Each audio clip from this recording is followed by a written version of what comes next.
ನಮಸ್ಕಾರ ಸ್ನೇಹಿತರೆ, ಎಲ್ಲರಿಗೂ ನಮಸ್ತೆ. ದುರ್ಗಾ GN ಲಾಗ್ಸ್ಗೆ ಸ್ವಾಗತ. ಇವತ್ತು ನಾವು ಉತ್ತರ ಕರ್ನಾಟಕದ ಸ್ಪೆಷಲ್ ಆಗಿರುವಂತಹ ಖಾರ ಮಂಡಕ್ಕಿಯನ್ನು ಯಾವ ರೀತಿಯಾಗಿ ಮಾಡೋದು ಅಂತ ನಮ್ಮ ಚಾನಲ್ ಮೂಲಕ ತಿಳ್ಕೊಳ್ಳೋಣ. ತುಂಬಾ ಟೇಸ್ಟಿಯಾಗಿರುತ್ತೆ, ಒಂದು ಸಾರಿ ಟ್ರೈ ಮಾಡಿ. ಮೊದಲಿಗೆ ನಾವು ಒಂದು ಬಾಣಲೆಯನ್ನು ತೊಗೊಳ್ಳೋಣ. ಅದಕ್ಕೆ ಒಂದು 4 ರಿಂದ 5 ಟೇಬಲ್ ಸ್ಪೂನಷ್ಟು ಎಣ್ಣೆಯನ್ನು ಹಾಕಬೇಕು. ನಾವು ಒಂದು ಸ್ವಲ್ಪ ಎಣ್ಣೆಯನ್ನು ಫಸ್ಟಿಗೆ ಚೆನ್ನಾಗಿ ಕಾಸ್ಕೋಬೇಕು. ಆಮೇಲೆ ನಾವು ಎಲ್ಲದನ್ನೂ ಲೋ ಫ್ಲೇಮಲ್ಲೇ ಒಗ್ಗರಣೆನ ಮಾಡ್ತಾ ಹೋಗಬೇಕು. ನೋಡಿ, ಈ ರೀತಿಯಾಗಿ ಚೆನ್ನಾಗಿ ಎಣ್ಣೆ ಕಾದ್ಮೇಲೆ ನಾವು ಇದಕ್ಕೆ ಸಾಸಿವೆ ಮತ್ತು ಜೀರಿಗೆಯನ್ನು ಹಾಕಬೇಕು. ಅದು ಚಟಪಟ ಅಂತ ಸಿಡಿತಿದ್ದ ಹಾಗೆ ನಾವು ಒಂದು ಅರ್ಧ ಬಟ್ಲದಷ್ಟು ನಾವು ಶೇಂಗಾವನ್ನು ಹಾಕಬೇಕು. ನೋಡಿ, ಕೆಲವರು ಶೇಂಗಾವನ್ನು ಹುರಿದ್ಬಿಟ್ಟು ಹೊರಗೆ ತೆಗೆದು ಆಮೇಲೆ ಒಗ್ಗರಣೆಯನ್ನು ಹಾಕ್ತಾರೆ, ಯಾಕಂದರೆ ಸೀದು ಹೋಗ್ತವೆ ಇಲ್ವಾ ಮೆತ್ತಗಾಗ್ತವೆ ಅಂತ. ನೋಡಿ, ಆ ರೀತಿಯೇನೂ ಮಾಡೋದು ಬೇಡ. ಈ ರೀತಿಯಾಗಿ ನಾವು ಲೋ ಫ್ಲೇಮಲ್ಲಿ ನಾವು ನೀಟಾಗಿ ಫ್ರೈ ಮಾಡೋದ್ರಿಂದ ಯಾವುದೇ ರೀತಿಯಾಗಿ ಸೀದು ಹೋಗೋದಾಗಲಿ ಅಥವಾ ಮೆತ್ತಗೂ ಕೂಡ ಆಗೋಲ್ಲ ಮಂಡಕ್ಕಿಯಲ್ಲಿ ಹಾಕಿದಾಗ. ನೋಡಿ, ಈ ರೀತಿಯಾಗಿ ನಾವು ಚೆನ್ನಾಗಿ ಈ ರೀತಿಯಾಗಿ ಫ್ರೈ ಮಾಡ್ಕೋಬೇಕು. ಒಂದು ಲೋ ಫ್ಲೇಮಲ್ಲೇ ನಾವು 1 ರಿಂದ 2 ನಿಮಿಷ ಈ ರೀತಿ ನಾವು ಕೈ ಆಡಿಸ್ತಾ ಬಂದರೆ ಶೇಂಗಾ ಗರಿ ಗರಿ ಆಗಿರುತ್ತೆ. ಇವಾಗ ನಾವು ಒಂದು ಅರ್ಧ ಬಟ್ಲದಷ್ಟು ನಾವು ಪುಟಾಣಿ ಕಾಳು ಅಥವಾ ಹುರಿಗಡ್ಲೆಯನ್ನು ಹಾಕಬೇಕು. ನಾವು ಇವಾಗ ನಾವು ಕೊಬ್ಬರಿಯನ್ನು ಎರ್ಕೊಂಡು ಈ ರೀತಿಯಾಗಿ ನಾವು ಇದಕ್ಕೆ ಹಾಕಬೇಕು. ಕೊಬ್ಬರಿ ಹಾಕೋದ್ರಿಂದ ತುಂಬಾ ಚೆನ್ನಾಗಿ ಮಂಡಕ್ಕಿ ಟೇಸ್ಟಾಗಿ ಬರುತ್ತೆ. ನೋಡಿ, ಈ ರೀತಿಯಾಗಿ ನಾವು ಹಾಕಿಬಿಟ್ಟು ಫ್ರೈ ಮಾಡಬೇಕು. ಕೊಬ್ಬರಿ ಕೆಂಪಗೆ ಆಗುತ್ತೆ ಅನ್ನೋದನ್ನ ನಾವು ನೋಡ್ಕೊತ ಇರಬೇಕು. ನೋಡಿ, ಈ ರೀತಿಯಾಗಿ ಅದು ಕೆಂಪಿಗೆ ಬರುತ್ತೆ ಅನ್ನೋ ಅಷ್ಟರಲ್ಲಿ ನಾವು ಇದಕ್ಕೆ ಜಜ್ಜಿರುವಂತಹ 1 ರಿಂದ 3 ಬೆಳ್ಳುಳ್ಳಿಯನ್ನು ಇದಕ್ಕೆ ನಾವು ಹಾಕಬೇಕು. ಸೀದೋಗೋ ರೀತಿಯಲ್ಲಿ ನಾವು ಅದನ್ನು ಫ್ರೈ ಮಾಡಬಾರ್ದು. ಒಂದು ಮೀಡಿಯಮ್ ಆಗಿ ನಾವು ಅದನ್ನು ಫ್ರೈ ಮಾಡಬೇಕು. ನೋಡಿ, ಇವಾಗ 2 ರಿಂದ 3 ಮೆಣಸಿಕಾಯನ್ನು ನಾವು ಇದಕ್ಕೆ ಒಣ ಮೆಣಸಿಕಾಯನ್ನು ಹಾಕಬೇಕು. ಅದೇ ರೀತಿಯಾಗಿ ನಾವು ಲಾಸ್ಟಿಗೆ ಕರಿಬೇವನ್ನು ಹಾಕಬೇಕು. ಫಸ್ಟಿಗೆ ಹಾಕಿದರೆ ಅದು ಕಪ್ಪಾಗಿಬಿಡುತ್ತೆ ಫ್ರೈ ಮಾಡಿ ಅಂತ ನಾನು ಲಾಸ್ಟಿಗೆ ಹಾಕ್ತಾಯಿದ್ದೀನಿ. ಆವಾಗ ಅದು ಗರಿ ಗರಿಯಾಗಿರುತ್ತೆ. ನೋಡಿ, ಇವಾಗ ನಾವು ಲಾಸ್ಟಿಗೆ ಉಪ್ಪು ಮತ್ತು ಅರಿಶಿಣ ಮತ್ತು ಖಾರದ ಪುಡಿ ಲಾಸ್ಟಿಗೆ ಹಾಕಬೇಕು. ಯಾಕಂದರೆ ನಾವು ಇದನ್ನು ಏನಾದರೂ ಮೊದಲಿಗೆ ಹಾಕಿದರೆ ಅದು ಎಣ್ಣೆಯಲ್ಲಿ ಸೀದು ಹೋಗಿರುತ್ತೆ.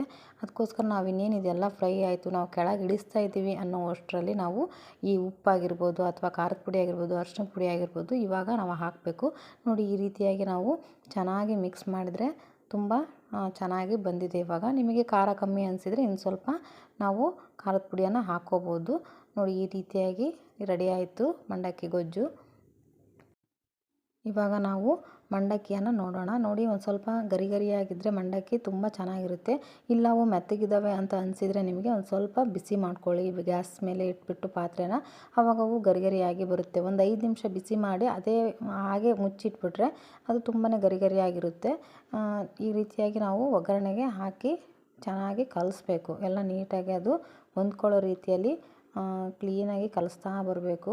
ನೀವು ನಮ್ಮ ಚಾನಲ್ನ ಫಸ್ಟ್ ಟೈಮ್ ನೋಡ್ತಾ ಇದ್ದರೆ ದಯವಿಟ್ಟು ಸಬ್ಸ್ಕ್ರೈಬ್ ಆಗಿ ಬೆಲ್ ಐಕನ್ನ ಪ್ರೆಸ್ ಮಾಡಿ. ನಿಮಗೆ ಈ ವಿಡಿಯೋ ಇಷ್ಟ ಆದರೆ ಲೈಕ್ ಮಾಡೋದನ್ನ ಮರಿಬೇಡಿ ಅಂತ ಹೇಳ್ತಾ ಇದ್ದೀನಿ.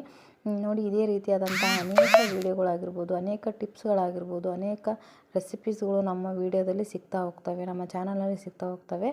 ದಯವಿಟ್ಟು ನಮ್ಮ ಚಾನಲ್ನ ಸಬ್ಸ್ಕ್ರೈಬ್ ಆಗಿ ಅಂತ ಮತ್ತೊಮ್ಮೆ ಹೇಳ್ತಾ, ನೋಡಿ, ಈ ರೀತಿಯಾಗಿ ಗರಿ ಗರಿಯಾದಂತಹ ಮಂಡಕ್ಕಿ ರೆಡಿ ಆಯಿತು. ಇದಕ್ಕೆ ನಾವು ಸ್ವಲ್ಪ ಉಪ್ಪನ್ನು ಹಾಕಿ ತೊಗೋಬೇಕು. ರುಚಿಗೆ ನೋಡಿಬಿಟ್ಟು ನಾವು ಇದಕ್ಕೆ ಉಪ್ಪನ್ನು ಹಾಕೋಣ.